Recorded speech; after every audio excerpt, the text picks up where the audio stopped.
বাচ্চা সুলতান মাহমুদ গজনবী রহিমাহুল্লাহ, আল্লাহ তার কবরটা জান্নাতের টুকরা বানিয়ে দেন। আর একবার কন, এর একটা প্রধান, হে এলো বাচ্চা আর তারা ছিল প্রধানমন্ত্রী, হে আসলো ওই আবু জাহিল্লা মতো এর অন্ধকার। সুলতান মাহমুদ ওলামায়ে হযরতকে ভালোবাসেন, তাদের জ্ঞান আছে, তাদের প্রজ্ঞা আছে, তাদের কাছে আল্লাহর কি আছে, আল্লাহর দেওয়া বাণী আছে। এই জন্য তারা সবচাইতে বড় সুন্দর মানুষ। কোন সুবহানাল্লাহ।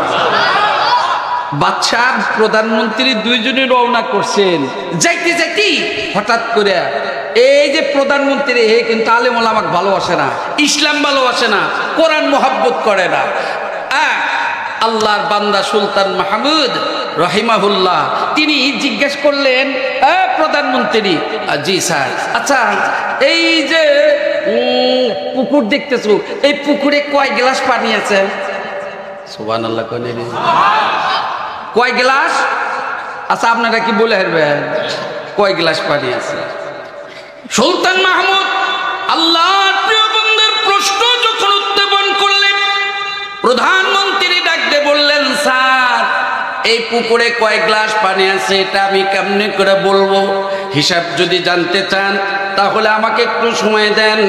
বলে সময় দিয়ে কি করবা? কয় পুকুরের পাশে আর একটা পুকুর খনন করা লাগবে, এরপরে খনন করিয়া তারপরে একটা গ্লাস নিয়ে আসিয়া আমি মাপতে থাকবো আর গুনতে থাকবো। কয় বছরে গুনবো আর কয় বছরে মাপবো? এখন বাচ্চা চিন্তা করলো, বুঝছি তোমার মাথায় কি পরিমাণ মাল আছে আমার বোঝা গেছে। কথা কর না কেন? কি পরিমাণ মাল আছে এটা আমার আর চিন্তার বাকি নাই। সর্বশেষ বলল, ঠিক আছে পুকুর খনন করবে কোন দিন, আর পানি মাপ দিবা কোন দিন, হিসাব দিবা কোন দিন, তোমার মাথায় কি পরিমাণ জ্ঞান আছে এটা আমার আর বোঝার বাকি নাই। এবার প্রধানমন্ত্রীর সাথে কথোপকথন এর পর্যন্ত রাখিয়া লক্ষ্য করে দেখেন সামনে দিয়ে যাইতেছে আমার বন্ধুরে মাদ্রাসার একজন তলাবুল ইলম, কোরআনটা বুকে নিয়া আল্লাহর বান্দা মাদ্রাসায় যায়। দূর থেকে ডাক দিলেন, বাচ্চা হুজুর। যখন সম্বোধন করেছে, সম্বোধন আওয়াজটা যখন ওই ছাত্র হাফেজে কোরআনের কানে চলে গেছে, যাওয়া মাত্রই হাঁটা ব্রেক করিয়া বাচ্চার দিকে তাকাইছেন। পরিচিত মানুষ, এত দেশ পরিচালনা করেন। বাচ্চা হাত দিয়ে ইশারা করলেন, কাছে আসলেন, সালাম কালাম মত বিনিময়ের এক পর্যায়ে ডাক দেখে, যাবো না, আপনি কেন আমাকে ডাকছেন? আমি মাদ্রাসায় যাব। বাচ্চা ডাক দেখা এমনি এমনি ডাকে নাই, অবশ্যই পিছনে কারণ আছে। কি স্যার কারণ একটু বলতে পারেন? ডাকতে বললেন, বাবা বলো তো এই পুকুরে কয় গ্লাস পানি আছে? এই পুকুরে কি পরিমাণ পানি আছে আমি তোমার কাছে হিসাব চাই। এবার উল্লেখযোগ্য কথাটা হলো কয় গ্লাস পানি আছে। এবার ছাত্র কোরআনের হাফেজ আল্লাহর কালাম বুকে নিয়ে ডাক দিয়া কয়, স্যার আপনার প্রশ্ন তো ত্রুটিযুক্ত। বলে কেন ত্রুটিযুক্ত? আপনি তো বলেন না গ্লাসটা কত বড়। আপনি তো বলছেন যে কয় গ্লাস পানি আছে, আপনার প্রশ্ন ত্রুটিযুক্ত। আপনি তো বলেন নাই যে গ্লাসটা কত বড়। তো স্যার গ্লাসটা যদি পুকুরের সমান হয় তাহলে এক গ্লাস পানি। বাড়ির যা সুবহানাল্লাহ কই, এই গ্লাসটা যদি 50 হয় অর্ধেক হয় 2 গ্লাস পানি। কোরআনের হাফেজ আল্লাহর কালাম বুকে নিয়ে কয় যে এই হিসাব দেয়, আর প্রধানমন্ত্রীর চোখ খালি বড় হয়। সুবহানাল্লাহ কয় না কেন? বলে আমি করলাম কি? আমি বললাম যে পুকুর খনন করা লাগবে, তারপরে গ্লাস দেয়া মাপ দিলে তারপরে বলতে পারবো। কিন্তু কি বলি রে, আরে এই টুপিওয়ালা কি বলে? আল্লাহু আকবার বলো। এই টুপিওয়ালা, এই দাড়িওয়ালা কোরআন বুকে নিয়ে কি বলে? আমি ধারণা করছিলাম কি, এখন তো দেখতেছি ধারণার সাথে কাজের সাথে মিল নাই। এতদিন মনে করছিলাম ওলামায়ে কেরাম, টুপিওয়ালা দাড়িওয়ালা এরা শুধু কোরআন নিয়ে আর হাদিস নিয়ে দুনিয়াবি এরকম ভাবে তারা আখিরাত নিয়ে ব্যস্ত থাকে, দুনিয়ার হিসাব জানে না। কিন্তু না না না, এ তো দেখতেছি এরা দুনিয়ার হিসাবটাও ভালো জানে। এবার বাচ্চা ডাক দেয়া কয় তারপরে কি কয়, স্যার গ্লাসটা যদি পর্যায়ক্রমে ছোট ছোট হইতেই থাকে তাহলে এই কয়েক গ্লাস পানি হবে। বাচ্চা ডাক দেয়া কয়, রমান নাই, ঠিক আছে বাবাই, তুই এরকম একটি জবাব দিবি এটাই আমার আশা ছিল, এটা আমার প্রত্যাশা ছিল। কারণ আমার জানা আছে দুনিয়ার ভিতরে সবচাইতে বড় জ্ঞানী তিনি, যিনি আল্লাহ নবী বলছেন খায়রুকুম মান তাআল্লামাল কুরআন ওয়া আল্লামা, যিনি কোরআন শিক্ষা করেন অপরকে শিক্ষা দেয়, এই মানুষটাই হলো দুনিয়ার ভিতরে সবচাইতে দামি। কথা কি ঠিক?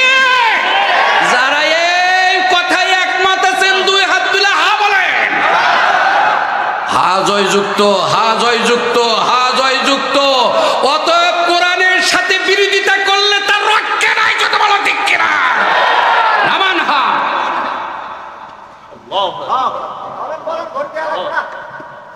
কি সব নেশা কথাটা ভাই, ওই যে গেছিলাম মক্কার বড় লিডারের নাম জানি কি, নামটা কি? আর নবীজির আপন চাচার নাম জানি কি? Abu Lahab. High high high, আপন ঘরের মধ্যেই শত্রু, আপন ঘরের মধ্যে এক পরিবারে চার চল। কি সুবিধা করছে, একজন আওয়ামী লীগ, একজন বিএনপি, একজন জাতীয় পার্টি, একজন জামাত ইসলাম। মানে যখন যে দলে বিপদে পড়বো আর একজন কি কইছে, দেখছেন কি চালাকি করছে। চার ভাই চার দল করে, যখন যে দল বিপদে পড়বো বাকি তিন ভাই দাদা ওরা আমার দলের লোক। এই যে চালাকি, এটা কি চালাকি? অতি চালাকে কি স্বপ্ন দেশে কথা কয়। চালাক মানুষ কোনোদিন গলার দড়ি দিব। এই যে আমার মসজিদে রইল এই পাঞ্জগানা মুসল্লি পান মারহাবা, অতি চালাকে এ ওয়াজ মনে আগে শোনে নাই, এই দেখছি যে তো নতুন হুজুরি। অতি চালাকে আমাকে বলবার দেন, আপনার তো বলছেন ওটা ঠিক হয় নাই। চালাক মানুষ গলা তো দড়ি দেয় না, ও বিষও খায় না, ও গাড়ির নিচে মাথাও দেয় না। এগুলো যারা করে এগুলো টাটকা বোকা। কি বোকা বোকা, যে লোক উঠে যে মনে করবেন এখন চালাকি করে যেতেছে, চালাকি করে যাবেন। আহারে কথাটা যে মনেই ঘুরে গেল কমো। আচ্ছা, এক লোক যেতেছে হইলো মনে করে রাস্তা দিয়ে যাতে পাও ফালাইছে, পায়ের নিচে নরম নরম বাজছে, তো করে বিশ্ব রোডের উপরে নরম কি তুলা না কি, এটা আবার পরীক্ষা করার জন্য হাত দিছে। হাত দিয়ে নিয়ে এসে কয় কি, এ কি হালুয়া? কয় জায়গায় লাগলো? এই পর্যন্ত চালাকি করছে করে। আসলে কি যে পায়ে লাগলো নরম, হাতে না দেখি নাসা নাসা, আসলে কি?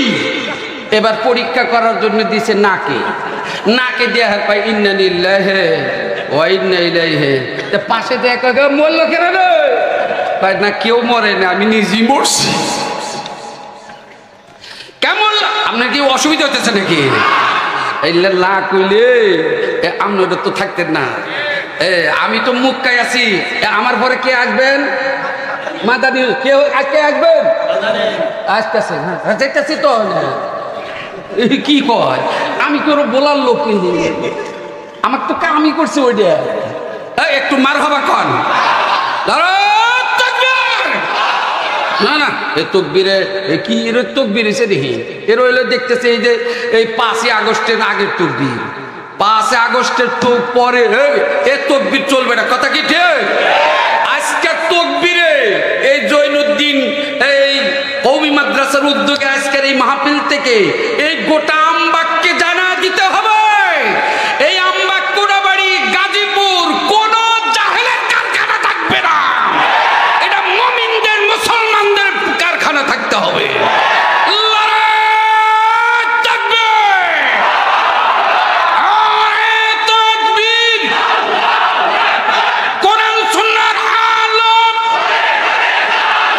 সংসদের জল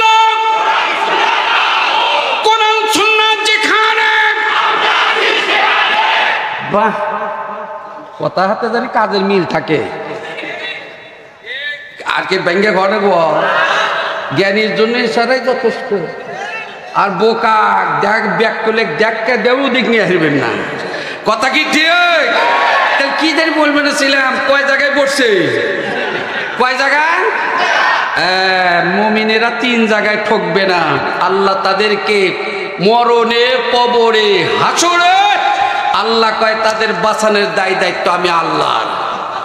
এই দায়িত্ব যদি আল্লাহ নেন, আপনাদের অসুবিধা আছে? খালি টাকা দেন, সময় শেষ। ওটা তো যেতেছি। দেখেন আমার মনে আছে গেলে আমার বন্ধুরে আসবেন মাদিনে হুজুর, আর আমি চলে গেছি মক্কাতুল মুআজ্জামায়। আমার দয়ার নবীজি, আমার প্রিয় নবীজি রহমাতাল লিল আলামিন, আমার নবীর মতো নবী আর হবে না। আমার নবীজির সৌন্দর্যতা, আমার নবীর লাবণ্যতা, আমার নবীজির ভদ্রতা, সভ্যতা, বিনয়তা, আল্লাহর পরে যার সম্মান, এই নবীকে ভালোবাসার দরকার আছে না নাই? আমার আল্লাহ ডাক দিয়ে কই, ও দুনিয়াবাসী, আমার পয়গম্বর কি মহব্বত করবে যারা, আমি আল্লাহ তাদের মহব্বত করব। ইউহিব্বুকুমুল্লাহ ওয়া ইয়াগফির লাকুম যুনুবাকুম। আমার এই পয়গম্বরকে যারা মহব্বত করবে, আমি আল্লাহ মহব্বত করব। আগের আয়াত, আগের শব্দটা হলো ইত্তাবিউনি। নবীকে ইত্তেবা করবে যারা, শুধু ইত্তেবা শুধু ঘর থেকে বের হইতে নয়, নবীর ইত্তেবা শুধু আমার বন্দরে খাওয়ার সময় নয়, প্রত্যেকটি বিভাগে, প্রত্যেকটি কাজে আমার নবীকে ইত্তেবা করা লাগবে। কথা বলেন ঠিক কিনা? আমার নবী হলেন রহমাতাল লিল আলামিন। আমার নবী শুধু মক্কা মদিনার নবী নয়, আমার নবী এই দুনিয়া থেকে শুরু করে আল্লাহর আরশ পর্যন্ত ছিলেন আমার পয়গম্বর। জোরে কোন ঠিক কিনা? নবী ভালোবাসলে লস না ক্ষতি, লাভ না ক্ষতি, ন্যায় না অন্যায়, ভালো না খারাপ, অবশ্যই ভালো, অবশ্যই ভালো। আজকের আছেন প্রতি আমার বন্ধুরে সিএনজিতে ওঠার পরে এক ভদ্রলোক কথা তুলছে, কয় হুজুর বলেন তো এই জমিনে শান্তিতে আছে কারা? এখন 4 জনে মিলা 4টা মত দিল। আমার কাছে বলে ডাক্তার, হুজুর আপনার কি মতামত? আমি বললাম শোনো, এই দুনিয়াতে শান্তি নাই, আখিরাতেও তারা শান্তিতে পাবে, মুক্তিও পাবে যারা আল্লাহ আল্লাহ রসুলের কথা মেনে চলবে। এই মানুষগুলো আছে শান্তিতে। কথা কি ঠিক? এই শান্তির কথা যদি পার্লামেন্ট থেকে আইছে, তাহলে কি এই দেশে শান্তি হবো না অশান্তি হবো? কথা কটে রে। কোরআন হাদিস যদি পার্লামেন্টে ঢোকে, ওই পার্লামেন্টে মদের পক্ষে কোন আইন কোন পাস হইতে পারে না। এই পার্লামেন্টে, স্কুলে, কলেজে, দুনিয়াবি শিক্ষা প্রতিষ্ঠানে নৃত্য করার কোন শিক্ষক ওখান থেকে নিয়োগ দেওয়ার কোন আইন প্রণয়ন হতে পারে না। এই কথা ছিল অনেক, কিন্তু না ওদিক না যায়। আমার নবী ছিলেন, জন্মটাও হলো মক্কায়, বেঈমানের গোষ্ঠী বিনা কারণে অন্যায় অনর্থক ভাবে রসুলের সাথে শত্রুতা করে মদিনায় যাইতে বাধ্য করছে। আমার বন্ধুরে পরিণাম কি কাফেরদের ভালো হয়েছে না খারাপ হয়েছে? খারাপ হয়েছে। তা আমরা এটা সবাই জানি। সুতরাং রসুল ইমানের কারণে মক্কা ছেড়ে মদিনায় গেছে, আমরাও ইমানের জন্য অনেক কিছু করতে চাই। রাজি আছি না ভাই? সময় থাকলে বলতাম ভাই, কিন্তু ঘটনা হলো দেখা গেল আমার যে সময় দিয়ে গেছিল আর কয়েক মিনিট আছে। এই জন্য আয়াম সরি অত্যন্ত দুঃখের বসে বলতে চাই, মনে কিছু না নিয়ে কলেজার টুকরা যুবকেরা, আমার আব্বা জানেরা, ও সোনার টুকরা মা বোনেরা, এই মুহূর্তে কোন ইমানের কারখানা আমি আয়াত তেলাওয়াত করছি। ওয়া ইযা তুলিয়াত আলাইহিম আয়াতুহু যাদাতুহুম ঈমানা। যখন কোরআন তেলাওয়াত করা হয়, কোরআন তেলাওয়াত হয়, আল্লাহ কোরআন তেলাওয়াতের মাধ্যমে, আল্লাহর কালাম তেলাওয়াত করার মাধ্যমে আল্লাহ ঈমানকে বাড়ায়া দেয়। জোরে সোরে বলা যাবে কি মারহাবা? আচ্ছা, একটা ভাঙ্গা কথাই বলে, আল্লাহর কালাম পড়লে ঈমান বাড়ে না ছাড়ে? তাহলে এই যে মদিনাতুল, আরে নামটাও কি দিছে, নামটা কি মদিনাতুল, মদিনার নামটাই এখানে লাগাইছে। আল্লাহু আকবার, আল্লাহু আকবার। এই যে এটা মাদ্রাসা হলো ইমান তৈরি করার একটা মাদ্রাসা, কথাটা কিন্তু আপনারা সবাই বলছেন। এই যে এই মাদ্রাসা যারা পড়ায়, যারা পড়ে, যারা শেখায়, যারা শেখেন, উভয় হলো উত্তম, আর যা শিক্ষা দেয় এটাও উত্তম। এই উত্তমের পক্ষে, শ্রেষ্ঠর পক্ষে আমাদের সমর্থন আছে না নাই? মাছ উড়াই কেন রে? ওরা কি নিয়ে উড়ায়? বিমান উড়ায় নি হে বেটা, আবার আর কিছু